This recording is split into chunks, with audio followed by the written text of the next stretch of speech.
is very far away from your body's core temperature of 37 degrees. So because all that energy, resources are used for thermal regulation, probably less energy and resources are available for the mental and cognitive tasks. So does this suggest that we need our homes and our offices warmer, not have the aircon at 22 degrees? Yes. Yes, I think the data seems to suggest that as well, yes. Similar studies have arrived at the same conclusion, including one published in 2010 by Cornell University. This study found that workers in offices with temperatures in the low 20s were less productive than those in warmer environments. Well, that was a surprise. Warmer temperatures may actually help us to perform better. I know it's unrealistic to turn off all our air conditioning in Singapore, but maybe we can nudge Singaporeans to turn it up a little bit, closer to 25 degrees. And turning up the aircon temperatures is something our Pasir Ris families are trying to do, among other things, 2 weeks into their electricity challenge. By using this light, I think we have saved a lot. I've been attempting to avoid using aircon. So now when I am outside or I am sleeping, I will turn off my computer.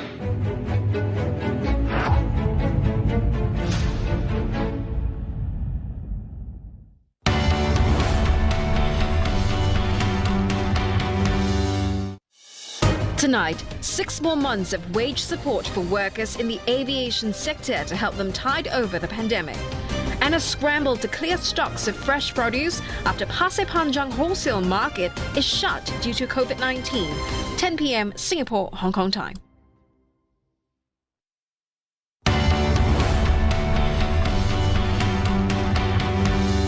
The CNA Insider Guess and Win is back with a special sustainability edition. Win a desktop computer and smart wireless earphones worth $3,000. Simply guess the missing words in 10 clips taken from our thought-provoking documentaries that put a spotlight on climate and environmental issues. Yang paling berbahaya di sini adalah sampah. Subscribe to CNA Insider's YouTube channel to watch more award-winning documentaries about sustainability. Participate now. From the top stories in Asia, a quicker, portable way of testing for COVID-19 in just 5 minutes, to breaking news in the US and Europe. US President-elect Joe Biden is set to formally introduce his top economic team. With an eye on markets opening across the world. Wall Street's major indices all closed the month with double-digit percentage gains. It's the one bulletin that offers you a global perspective. World Tonight, daily, on CNA.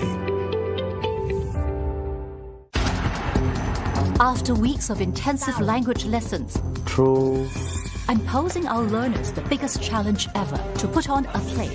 Strange and scary creature. Behind you, behind you. And in the audience, their harshest critics. How will these adults struggling with literacy fare? He asked me to pick a burgundy. On the second episode of Rite of Passage, Sunday on CNA. You're watching Sustainability and Survival on CNA.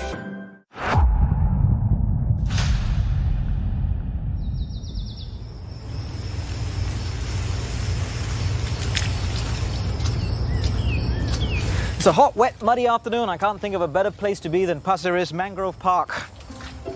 Hey guys. Hello. What are you all up to? We're just finishing our carbon stock assessment in the mangrove. Excellent.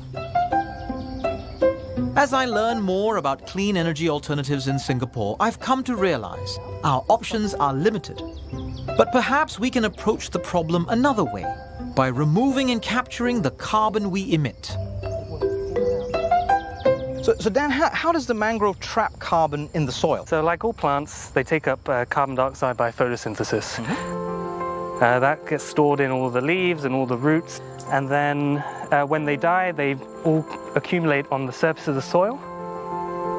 And normally in a regular forest, all of these leaves and roots get broken down by bacteria, fungi and things.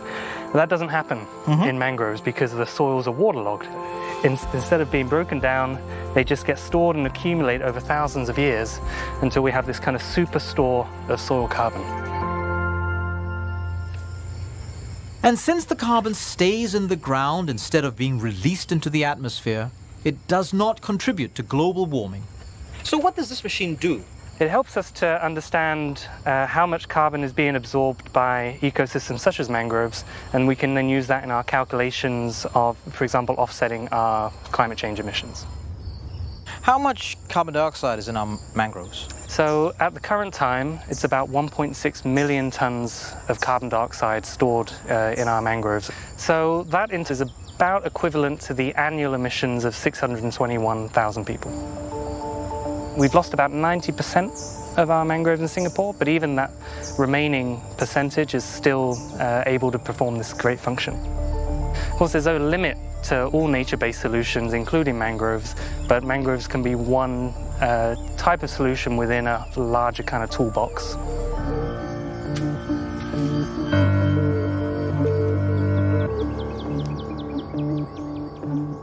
After getting down and dirty, I'm now taking to the skies with chemical engineer Dr. Praveen Linga.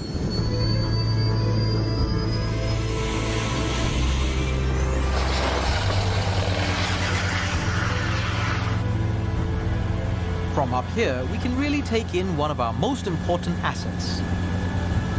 Singapore is surrounded by water.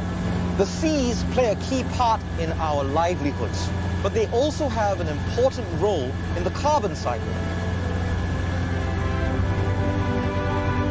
Almost 25% of the CO2 we produce now gets absorbed by the oceans and seas. They do this in two ways. One is carbon dioxide gets dissolved into the water or the salt water. The second is that carbon can be trapped in the form of biomass like planktons, which actually sink deep to the ocean floor when they die. And is there a limit to this effect? Can we reach a saturation point? Absolutely, yes. Too much of carbon dioxide is not good for the oceans in a sense that it can lead to acidification or algae blooms, both of which are not good for marine life. So what scientists are asking ourselves is, can we replicate what nature does, like mangroves or ocean? With the limitations of the ocean as a carbon sink, scientists in recent years have been working on various ways to suck carbon dioxide from our atmosphere and to store it underground. But such methods of storing carbon are energy intensive and prone to leakage from earthquakes.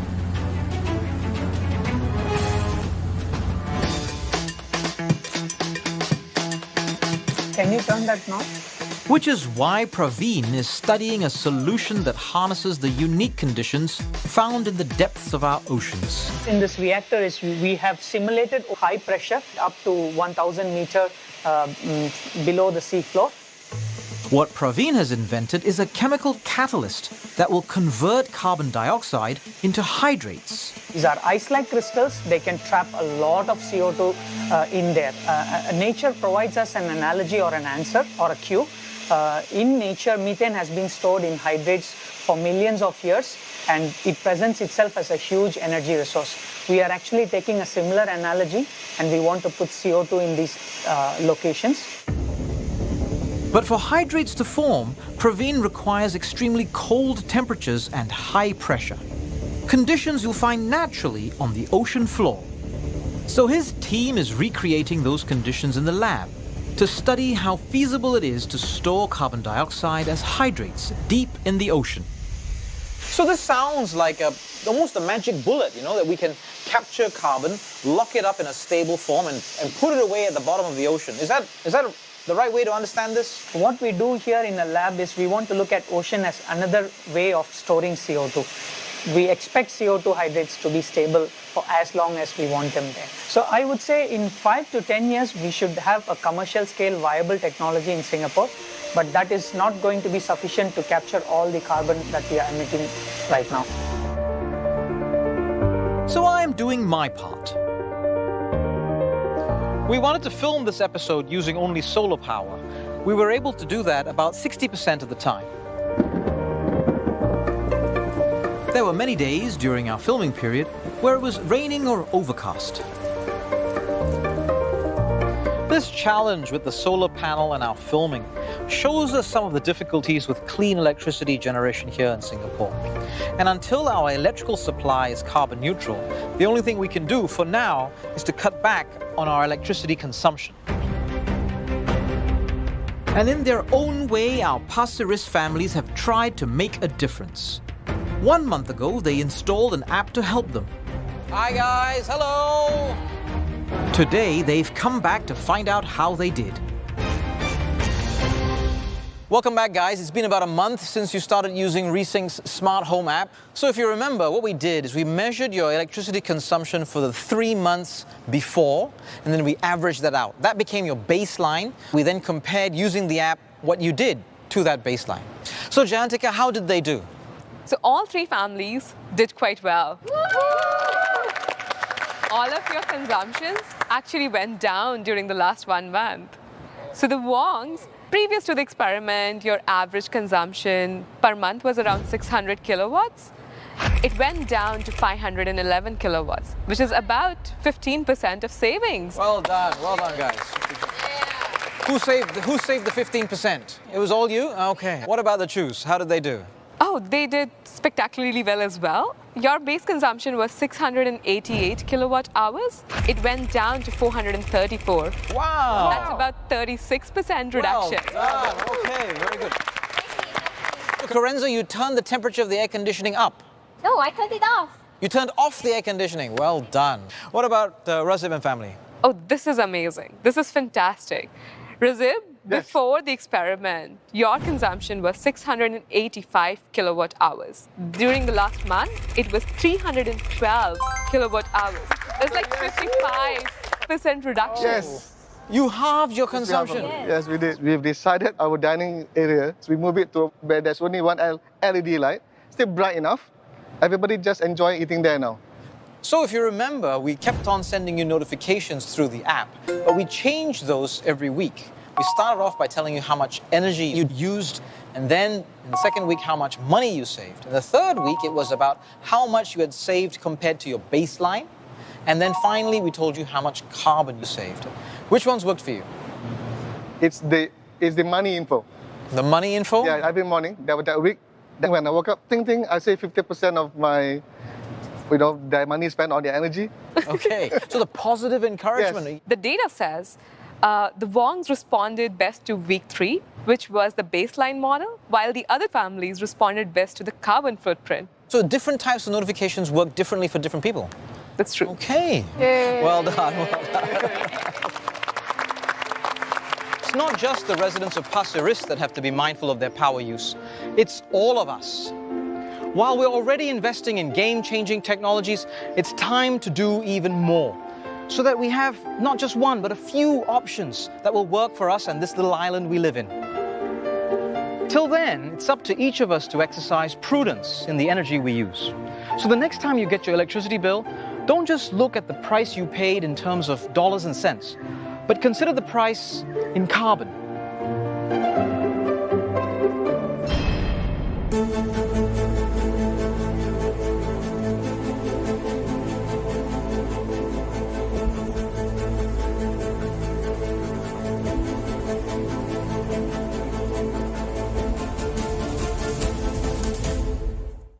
I think this is the hardest episode I'm going to do. Is food production the major problem? It's one of the most major problems. I'm in the company of something that's a big contributor to climate change. Our food systems account for 1/4 of global greenhouse gas emissions. Tell me like coffee is okay. Our demand for this food has outpaced its ability to reproduce itself. What should the future taste like? The final episode of A Wicked Problem, Monday on CNA. Every day, the financial world goes through dramatic rise and falls. We'll track the biggest market movers and show you where the opportunities lie. Get the experts' take on the performance of key indices. Plus all the analysis to help you understand forces driving global economies.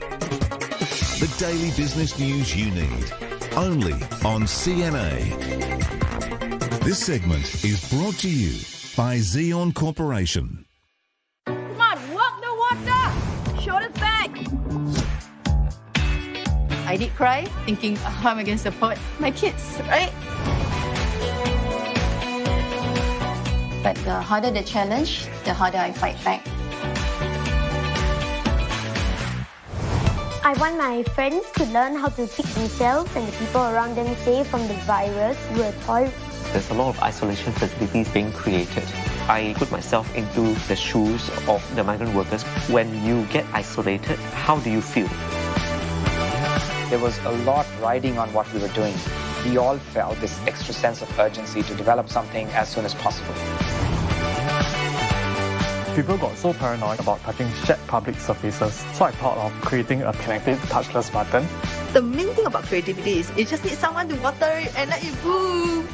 Ideas versus Pandemic, premiering 17th October on CNA.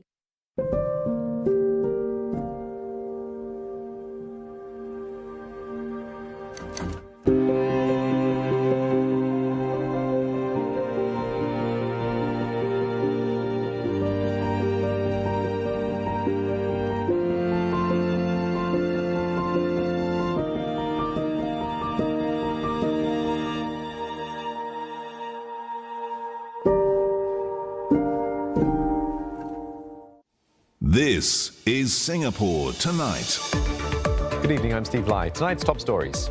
More than 100 aviation employers to get 6 more months of wage support for workers to tide over the fallout from the pandemic. Suppliers at Singapore's main fruit and vegetable distribution centre double up their imports in a bid to stock up ahead of the centre's 3-day closure. New standards on sustainability and digitalisation to boost the competitiveness of companies in Singapore. Trial runs of COVID-19 testing by some preschool chains on staff is to get them up to speed before compulsory weekly testing begins Friday. And thousands of premises join a nationwide pledge to encourage sustainable lifestyles, including reducing food waste.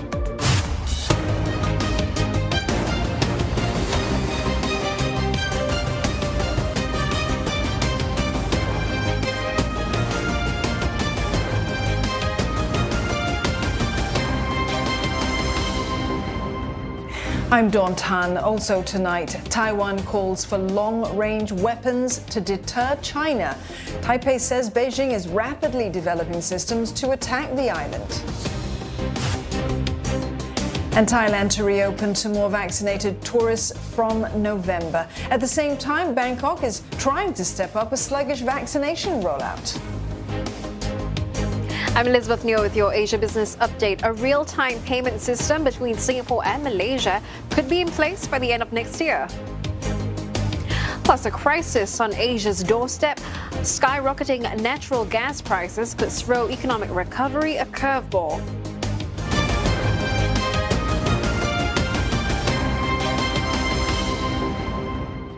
More than 100 aviation employers will get 6 more months of wage support for their workers to tide over the pandemic.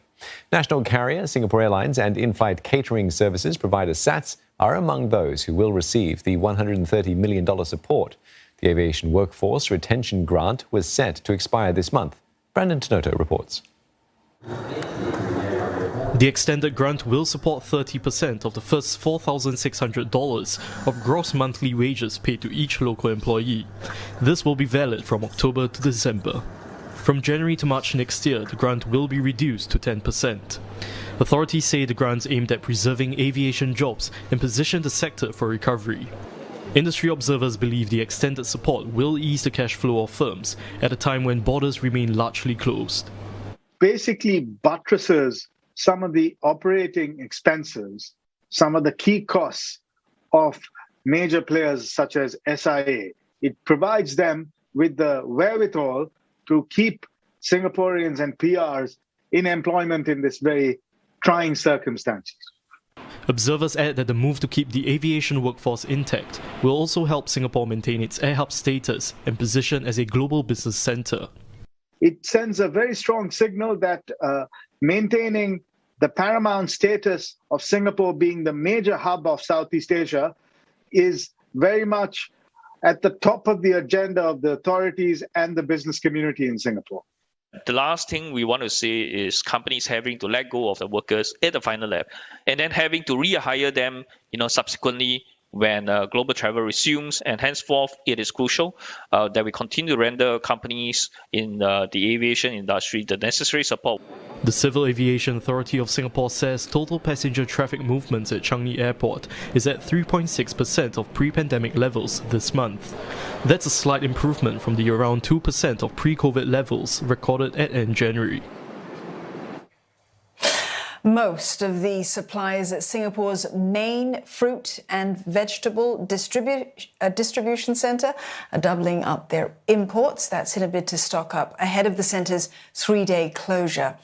The Pasir Panjang Wholesale Centre will remain shut until Thursday after COVID-19 cases were detected.